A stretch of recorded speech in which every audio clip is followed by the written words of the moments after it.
¿Qué tal, queridos radioescuchas? Aquí nuevamente con un nuevo capítulo de esta bonita sección de creaciones y creadores.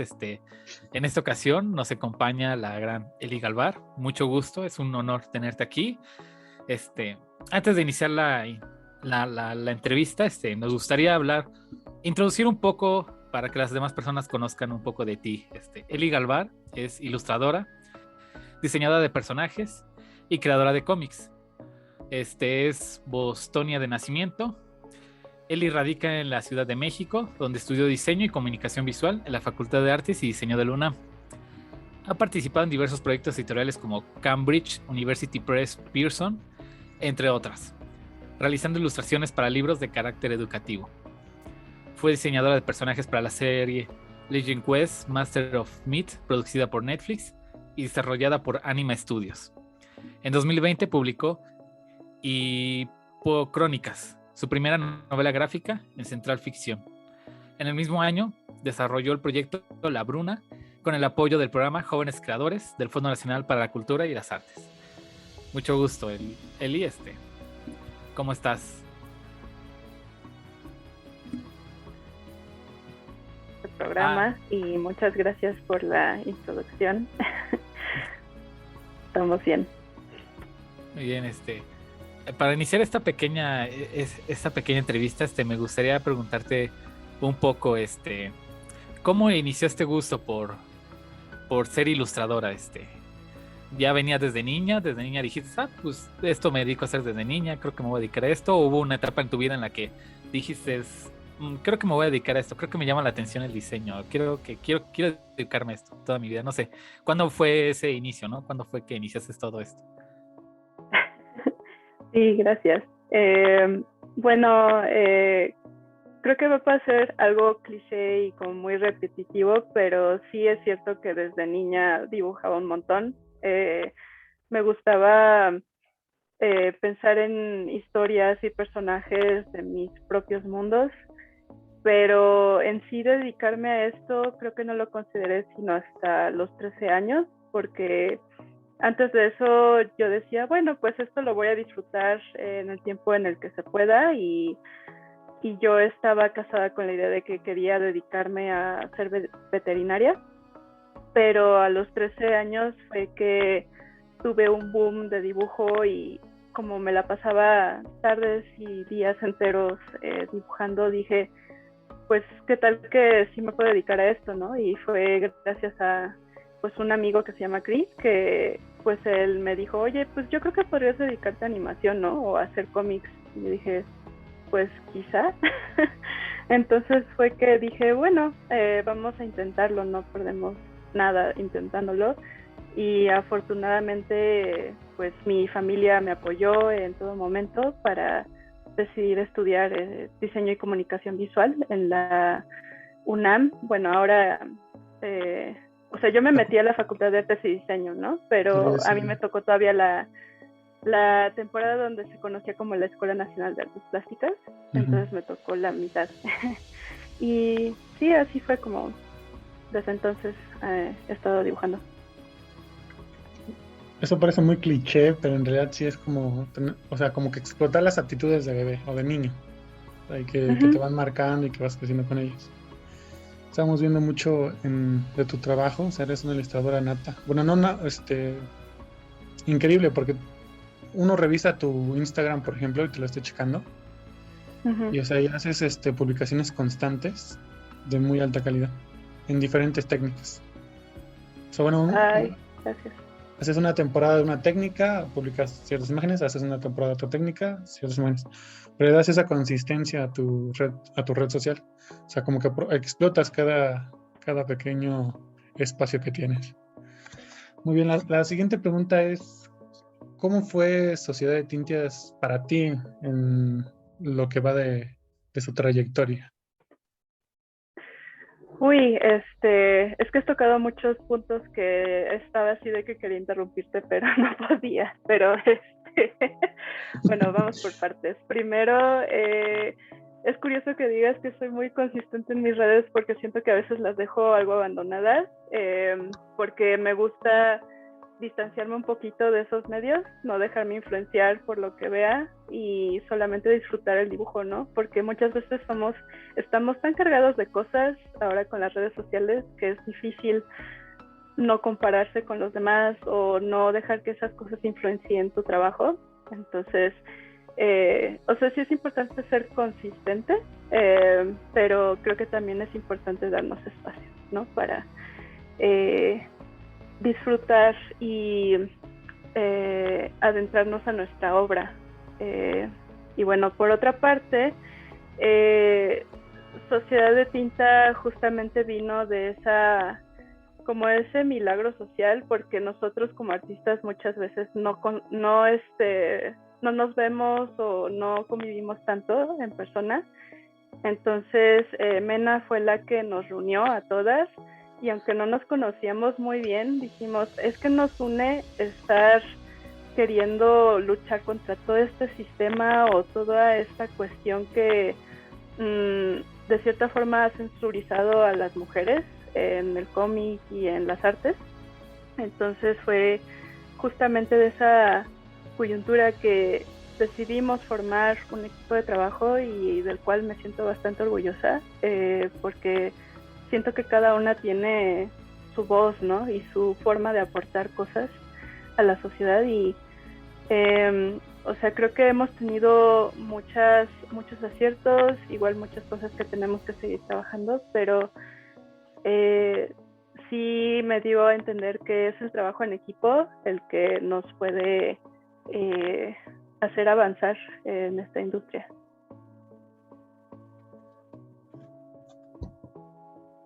¿Eres constante en tratar de no ser tan constante? No, porque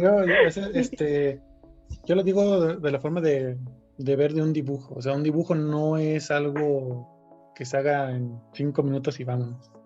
No, a veces es retomar el dibujo, esa frustración de no quedó bien, hay que hacerlo desde cero otra vez. Y esa es la constancia. O sea, un dibujo amerita una cierta constancia, y publicarlo como tú lo publicas, pues igual es otra constancia diferente. O sea, la naturaleza de las cosas nos dicta que el dibujo a veces se dibuja a sí mismo, ¿no? A veces empezó como una flor y ahora ya es un jardín.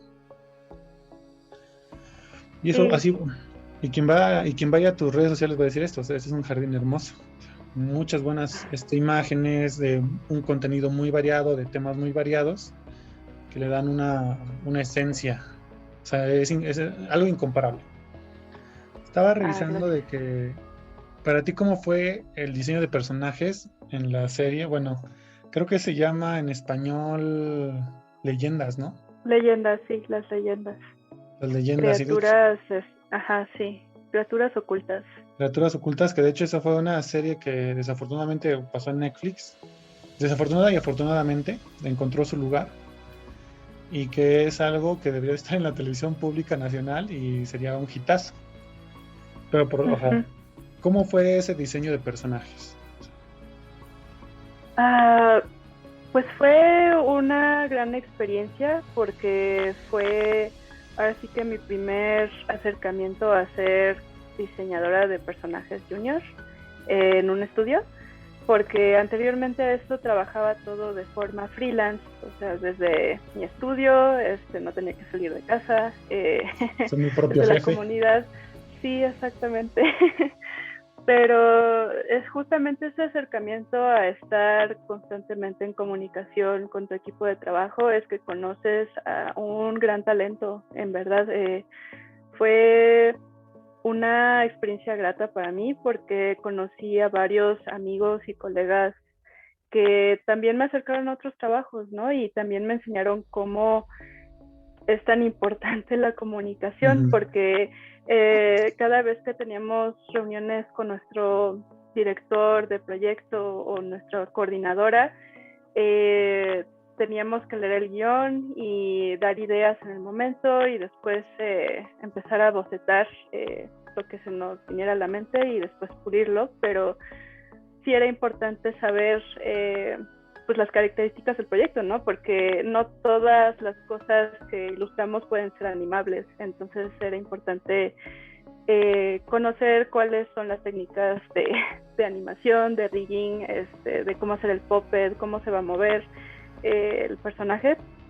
Y esa es una gran lección, ¿no? De hecho, yo inicialmente entré como para bocetar personajes, pero después por este periodo de adaptación, nuestro jefe decidió que yo iba a hacer el clean-up de los personajes, lo cual quiere decir que nada más modelaba el personaje al estilo de la serie, con el color final, y pues tuve que aprender a usar Harmony, ¿no?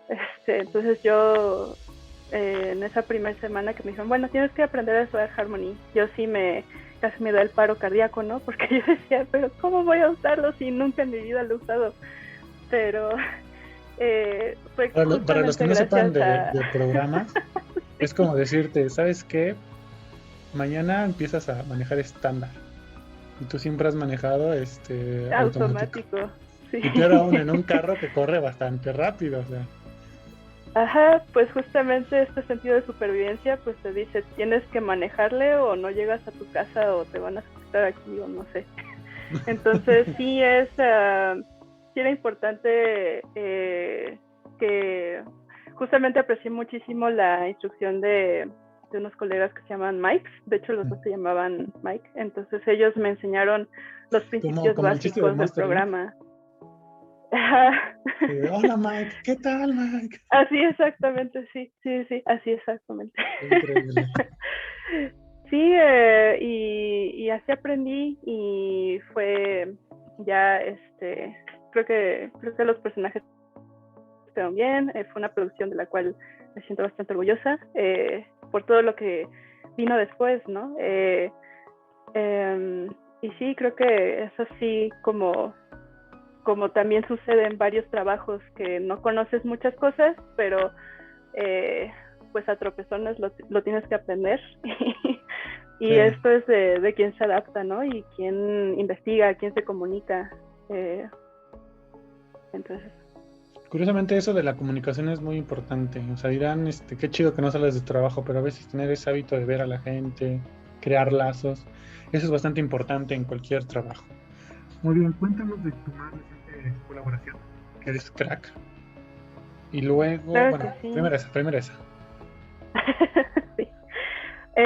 Sí, pues Crack, una grieta en el muro, es un cómic de webtoon colaborativo con mi querida coescritora y amiga Gavilán. Ella es la autora de esta historia, porque justamente está basada en su experiencia en el CCH Sur y trata justamente de este grupo de amigos que quieren apoyar a una comunidad llamada Kmixtlán en la venta de ese café artesanal en su escuela, ¿no? En CCH Sur, y empiezan a confrontar varias situaciones políticas en su escuela o entre ellos mismos, que los va a hacer madurar, ¿no? Los hace darse cuenta de varias cosas que suceden en su cotidianidad y que no se lo hubieran pensado si no hubieran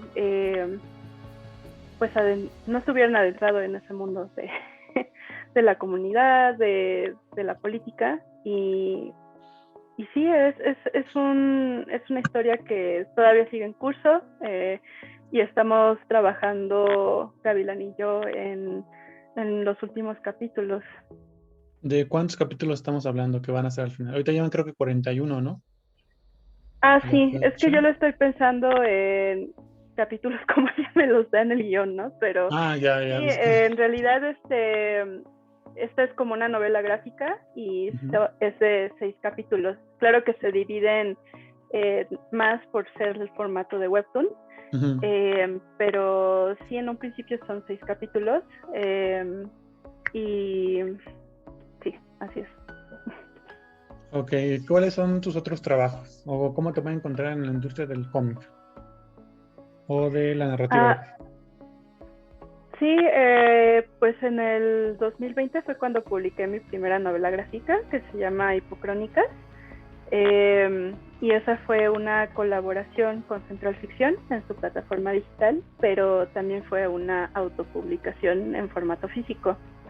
Y esta, de hecho, la pueden encontrar en pues, varias librerías hoy en día, ¿no? En El Péndulo, en Sanborns, en Mixup, en mi tienda particular, en Eli Galvar, en Etsy. Y sí, fue como mi debut siendo autora de cómics.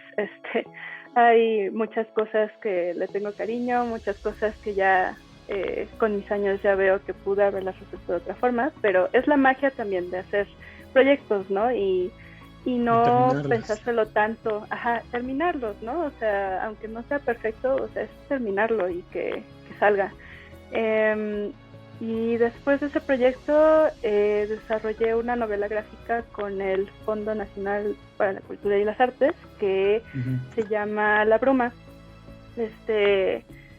Y este trabajo trata sobre el machismo en México y cómo este tema lo trato desde la perspectiva de un hombre que se llama Nando, ¿no? Y cómo es por medio de estos recuerdos que él tiene de su pasado, de su presente, que él empieza a reflexionar sobre todas esas violencias que él cometió, ¿no? Y que no solamente afectan a las personas que lo rodean, sino a sí mismo.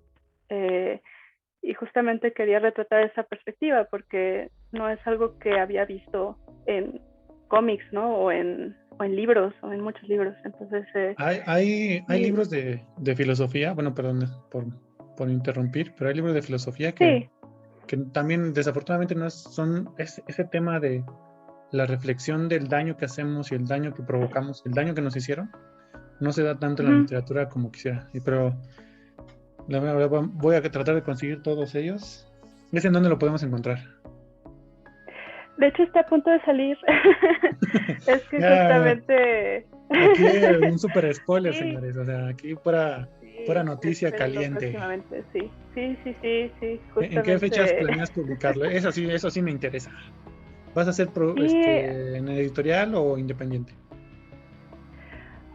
Pues va a ser gracias al fomento a proyectos y coinversiones culturales de la Secretaría de Cultura, que va a ser una autopublicación. Y sí, o sea, de hecho ya el libro está listo, nada más son unas cuestiones como de trámites y burocracia que está son eternos, sí. Unos días. Pero este proyecto está pensado para ya que se publique a finales de febrero y que ya esté distribuido en marzo. Entonces, sí, ahí en mis redes voy a estar anunciando, créanme que voy a ser la primera en emocionarse de que ya salga. En todos lados, señores. Sí, entonces, sí, este trabajo ya lo desarrollé en el 2020 y ya es algo que ya tiene que ver la luz del día, porque sí fue un trabajo de investigación, justamente que estabas comentando que hay trabajos de filosofía, y sí hay muchísimas fuentes bibliográficas. Justamente no hay en entretenimiento. O sea, es un tema que no está siendo explorado. Sí. Hay una frase que de hecho leí en uno de esos libros de filosofía, no recuerdo cuál porque ya leí varios, que justamente es el machismo es, digamos, que la perspectiva que tiene el hombre de sí mismo, ¿no? De su hombría. Pero entonces en estos tiempos se tiene que inclusive poner a cuestionarnos qué nos hace hombres. Bueno, en primera persona hablaba el autor, para ver qué nos está haciendo daño. Como seres sensibles, como seres humanos. Y sí, ya es una filosofía que, o sea, su autor lo publicó hace escasamente 3 años en su idioma original y apenas está llegando al español incluso. O sea, y en el entretenimiento vemos que es este hombre que ha sufrido toda su vida y se contiene todo el sufrimiento y aparte hace sufrir a otras personas y que no nos lleva a ningún lado, ¿no? Pero me alegra encontrar algo en el entretenimiento de eso. Y vamos a ser de los primeros en andarlo comprando y promocionando en todos lados. Entonces, la siguiente pregunta es ¿podríamos utilizar el contenido de tus redes para promocionarlo? O sea, digamos que el Nando, ¿no? Estar haciendo promoción, platicando con amigos y eso. Ahorita tenemos muchos proyectos que esa burocracia, te digo que nada más pone el pie para atorar todas tus esperanzas en todo lo que tú quieras. Pero bueno, sí, Sí, pero sigamos. pues ya una vez firmado el convenio ya no hay vuelta atrás. Sí, Ya. esto ya fue. Esto Sí, ya fue. exacto. Sí, sí, sí. No, me alegra que estés triunfando como siempre y ver muchos nuevos proyectos.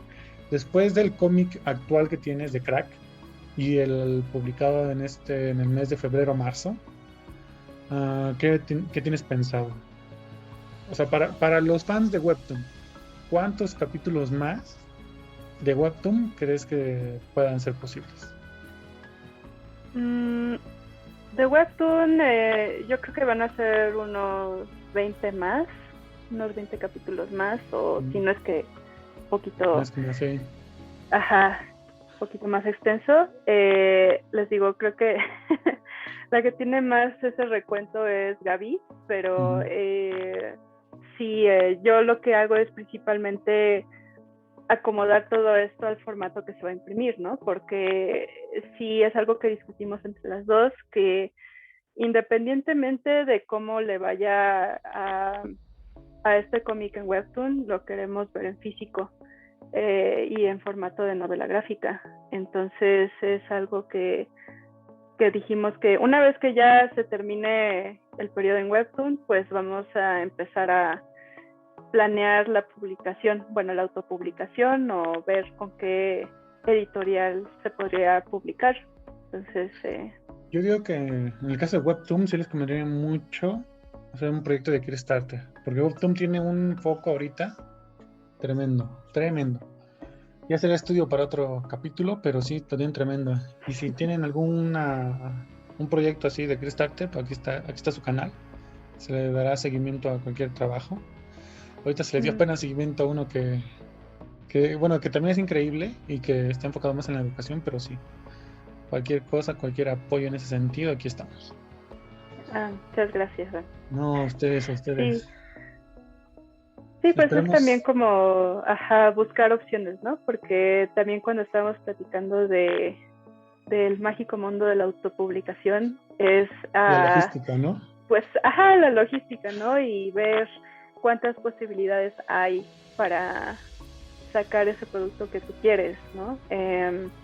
Porque muchas veces cuando trabajas con editorial, pues también te van a poner requisitos, ¿no? O sea, de que esta cosa no la digas o no. Sí, Se ponen como muy específicos específico, si es que si es que no es algo que cae dentro de lo que ellos consideran comercial, entre comillas, ¿no? comercial, ¿no? Entonces, lo padre de la autopublicación es que puedes decidir tú cómo lo quieres, ¿no? Cómo quieres el libro, con qué acabados, con qué extensión. Ujú. Y, ¿Con qué texto? sí. Aquí el reto es lo que decías, ¿no? La logística, cómo se va a distribuir, en qué librerías, No, solamente la logística de los participantes en el Kickstarter es la pesada, porque o sea, ellos ya lo van a querer acabando el Kickstarter. Pero ya sí entiendo mucho esa perspectiva porque muchos dirán, uy, creo que perdimos por unos segundos a la entrevistada. Vamos a esperar.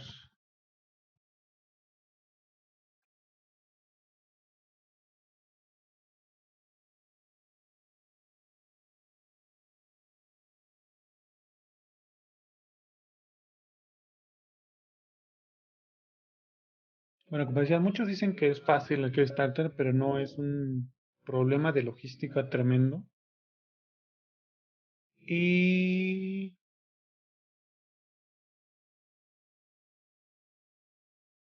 bueno, es un problema de logística que no tiene como que una solución viable para únicamente dos personas.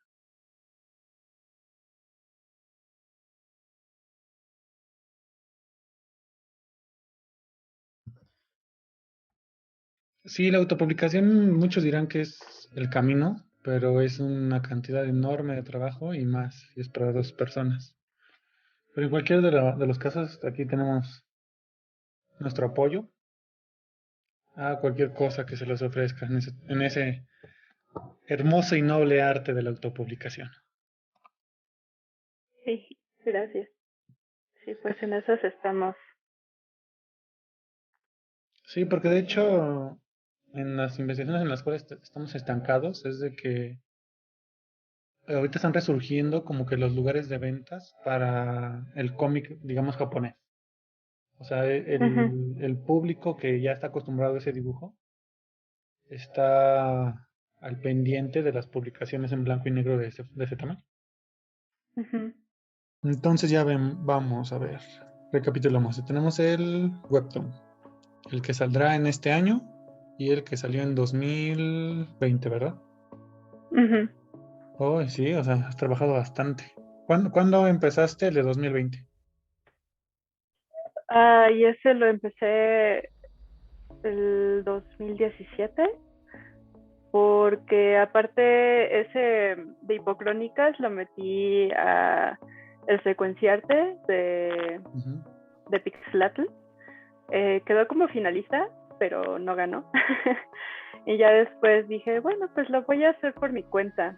Eh, y creo que ese primer trabajo me hizo aprender un montón en cuestión de tiempos de trabajo, en cuestión de incluso de habilidades, porque si ustedes ven esa novela gráfica se van a dar cuenta que es muy distinto el nivel que tenía en el primer capítulo al último, porque fue un trabajo que se terminó después de 4 años.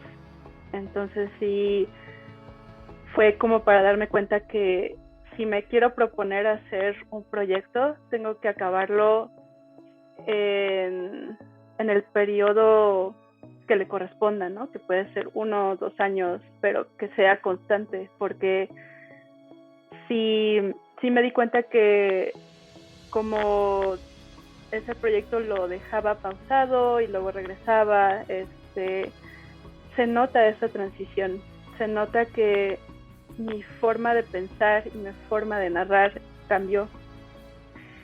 Y es importante estar en la mentalidad indicada para cada proyecto. Por ejemplo, en La Bruma, mi mentalidad en ese momento era que me mueve muchísimo estar al pendiente de todos estos movimientos sociales, de esta curiosidad que tengo por conocer qué hay detrás de esa otra cara de la moneda, ¿no? Pero si esta pasión o esta intriga no se alimenta o no es consistente, entonces el trabajo se va a notar, se va a notar en el trabajo que ya no estás en la mentalidad indicada. Entonces sí es algo que me hizo darme cuenta que me tengo que proponer terminar esto en tal lapso de tiempo. Y eso me ha dado la disciplina de hacerlo, ¿no? O sea, porque Sí, o sea, es no sobrevivir importa o si sobrevivir. está, si no está como al nivel que tú querrías, más Ajá, bien ya es acaba el que trabajo, o ya sea, acaba el trabajo, o sea, y que lo disfrute la gente, ¿no? Porque creo que sí hay un nicho dirigido. al que puede apelar, ¿no? Ujú. Sí, está bien, pero hablando de retrasos, yo empecé una novela en 2012, la acabé en 2022. No, pero, No, o pues sí, sea, y me doy cuenta de ajá, que los primeros capítulos, o sea, yo acabé varios capítulos al principio, y yo digo, sí, o sea, soy yo, pero soy yo, el yo de hace años. O sea, ya el yo de ahorita piensa cosas más complejas, y sí, muchas partes las tuve que hacer desde, o sea, no hacer desde cero, o sea, sino escribir con el yo actual. Y sí, ese trabajo debió y fue en chinga, o sea. Y algo que me dijeran, no, es que no entra en ningún parámetro de nuestro catálogo, pues ya fue otra historia. y así nos rechazan muchas veces. No te dicen que estás mal, te dicen, no entra en nuestro catálogo, no tenemos dónde ponerlo. O sea, Sí, sí está sí, sí, bien, pero ¿dónde lo ponemos? Y sí, sí, justamente fue una historia, no en el CCH, fue más como fantasía urbana, pero traté como que salirme de todos los nombres conocidos porque eso iba a dañar como porque escribo, o sea, desafortunadamente el autor refleja el día cotidiano de su vida, ¿no? O sea, las personas, las noticias, la era en la que vive. Y al meterlo un poquito más a la fantasía urbana, pues ya pierde eso, ¿no? O sea, le cambio los nombres, le cambio las situaciones, para que igual no afecte a mis conocidos, ¿no? Porque no sé si te ha pasado que dices, oye, me dibujaste, ¿verdad? Y ven tus dibujos. Sí. Y en realidad tú inconscientemente lo haces, pero... o quizás sí lo haces consciente, ¿no? No lo hice. ¿Por qué te pareces? Sí. Sí, yo sí, a veces sí no. me gusta poner como pequeños guiños en las viñetas de otros colegas, o sea que sí los caricaturizo en las viñetas. De hecho, en Crack, si se fijan bien en la parte cuando van en el metro hacia Tlatelolco, ahí puse a Raven, a Mena, y sí, porque pues al final de cuentas, cuando tienes multitudes que dibujar, te pones a pensar que cómo hago estos personajes, o sea, cómo hago para que se vean variados. Entonces pienso en las personas que ya conozco. Y para que se vean diferentes, sí, eso está bastante bien. Claro, los japoneses tienen ventaja porque todo se parece. No, no es cierto. No, pero tienes mucha razón en eso. De hecho, en el capítulo antepasado no me acuerdo qué capítulo. La primera temporada, se hablaba con Guga, y decía que hay un movimiento que está atacando al artista, tanto gráfico como literario, donde dice, es que estás reflejando tu vida.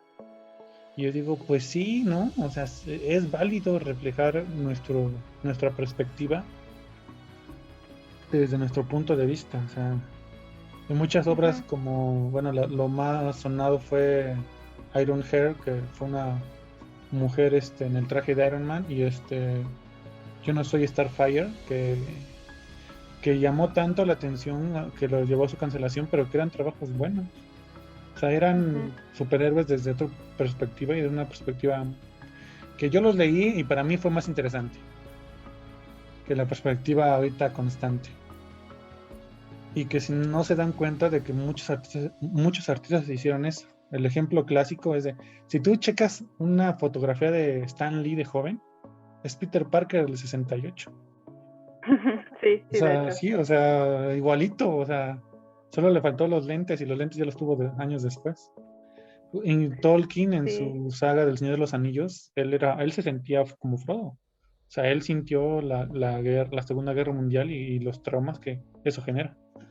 Pero bueno, me alegra de que hemos visto el Easter egg anunciado. O sea, ahora todo el mundo lo va a buscar, ¿no? O sea, chinga.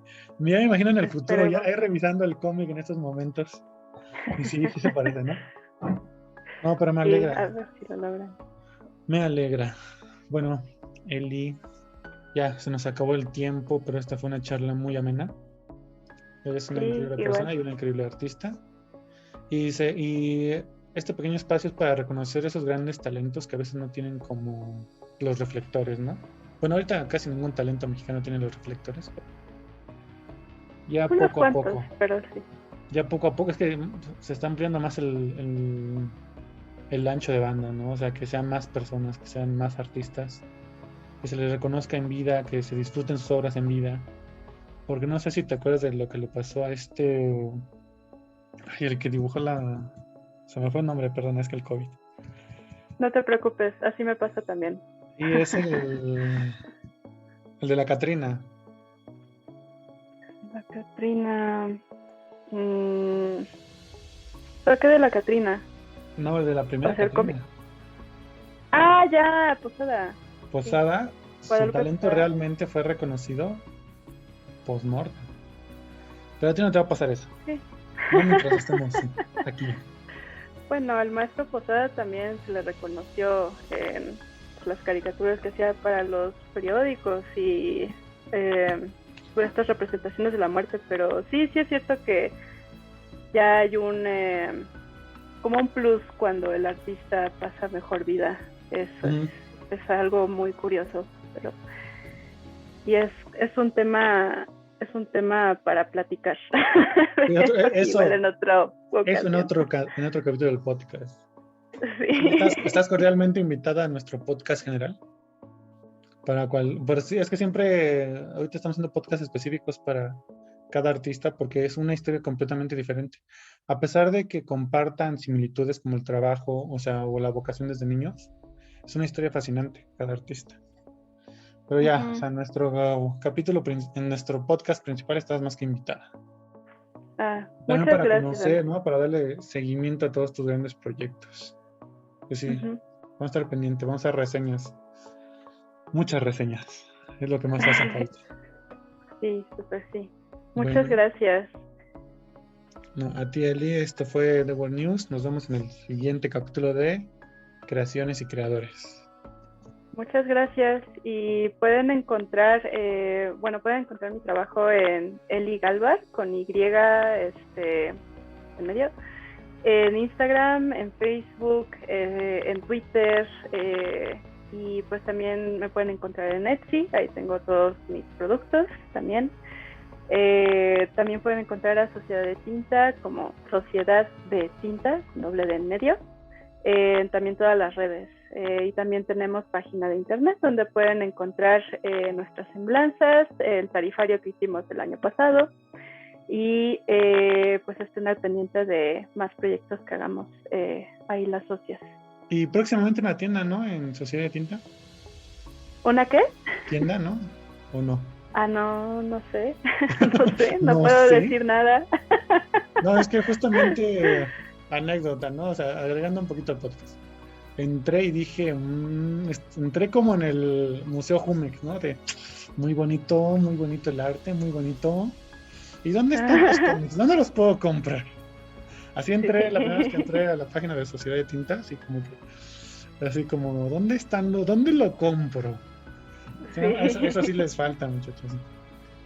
Sí, pues no puedo decir nada por el momento, pero quién sabe. Sí es que estén al pendiente. Pero no lo sé. Sí, no lo sé. Vale, bueno, así nos despedimos. Vale, Nos vemos pues muchas en gracias. el siguiente capítulo. Sí, no, vale. A ti, una gran artista.